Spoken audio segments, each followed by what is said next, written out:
UP में आज से विधानसभा के शीतकालीन सत्र की शुरुआत हो गई है। विधानसभा के इस मानसून सत्र में प्रदेश के विकास से जुड़े तमाम विधेयक और संशोधन विधेयक को सदन के पटल पर रखा गया। कल सरकार अनुपूरक बजट पेश करेगी। विधानसभा सत्र के पहला दिन हंगामेदार रहा और इसको लेकर रामपुर कारखाना विधानसभा क्षेत्र के विधायक सुरेंद्र चौरसिया से हमारे संवाददाता पंकज तिवारी ने बातचीत की है। जरा सुनिए। विधानसभा के शीतकालीन सत्र का पहला दिन आज हंगामेदार रहा। हमारे साथ रामपुर कारखाना विधायक सुरेंद्र चौरसिया जी हैं, इनसे बात करेंगे।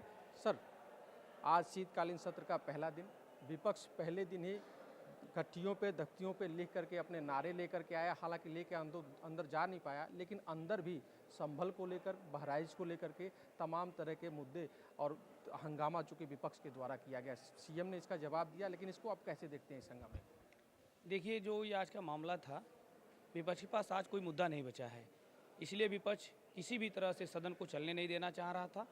लेकिन माननीय मुख्यमंत्री जी ने एक एक बिंदुओं को उन्होंने परत दर परत जनता को बताया और सदन को भी बताया कि इस सरकार में किसी की गुंडागर्दी नहीं चलेगी और कोई भी, ये देश संविधान से चलेगा। देश में किसी को भी ज्यादती करने का अधिकार नहीं है। जैसे मंदिर संभल के मामले में जैसे विपक्ष तथ्यों को छुपाकर सदन में बोल रहा था, माननीय मुख्यमंत्री जी ने एक एक बिंदुओं पर सदन का ध्यान आकृष्ट कराया और प्रदेश का ध्यान आकृष्ट कराया। और पूज्य महाराज जी ने यह भी कहा कि ये उत्तर प्रदेश की जीरो टॉलरेंस की नीति के तहत हम कानून व्यवस्था पर काम कर रहे हैं। किसी को भी कानून के साथ खिलवाड़ करने की इजाज़त नहीं दिया जाएगा। जो कानून के साथ खिलवाड़ करेगा उसको मुंहतोड़ जवाब दिया जाएगा।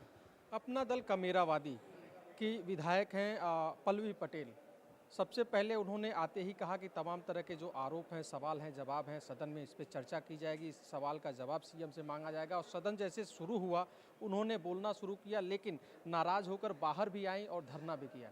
धरने पे बैठी रहीं, क्या कहेंगे? देखिए, विपक्ष महिला सदस्य को बोलने नहीं दिया। जब पल्लवी जी बोलने जा रही थी तो समाजवादी की पार्टी के लोग हल्ला कर रहे थे। और आने वाले समय में जब भी पल्लवी जी एक माननीय सदस्य हैं, वो उचित नियमों के आधार पर अपने सवाल लगाएंगी और सरकार उसका जवाब देगी। कल जो है कि अनुपूरक बजट लेकर के सरकार आ रही है। चूँकि अनुपूरक बजट जो तमाम विकास कार्य हो रहे हैं उनके लिए बेहतर तो होता ही है, लेकिन 2025 में गवर्नमेंट जो है कि महाकुंभ को लेकर के स्पेशली उसको भव्य और दिव्य बनाने के लिए कि तमाम योजनाएं लेकर के चल रही है। तो ये अनुपूरक बजट क्या महाकुंभ को लेकर के भी रहेगा? देखिए, जो अनुपूरक बजट होता है वो प्रदेश के विकास के लिए होता है। निश्चित ही उसमें कुछ अंश कुंभ के लिए भी हो सकता है, क्योंकि कुंभ भारत की सनातन परंपरा का द्योतक है। आने वाले समय में कुंभ देश और दुनिया को एक बड़ा प्लेटफॉर्म देने जा रहा है, जहां पर हम रोजगार के क्षेत्र में, जहां हम सनातन की परंपरा को आगे ले जाने के लिए इस कुंभ के माध्यम से देश को, दुनिया को एक संदेश देने जा रहे हैं, जहाँ पूरी दुनिया भर के लोग आज उत्तर प्रदेश में कुंभ के मेले में आने जा रहे हैं। बहुत धन्यवाद।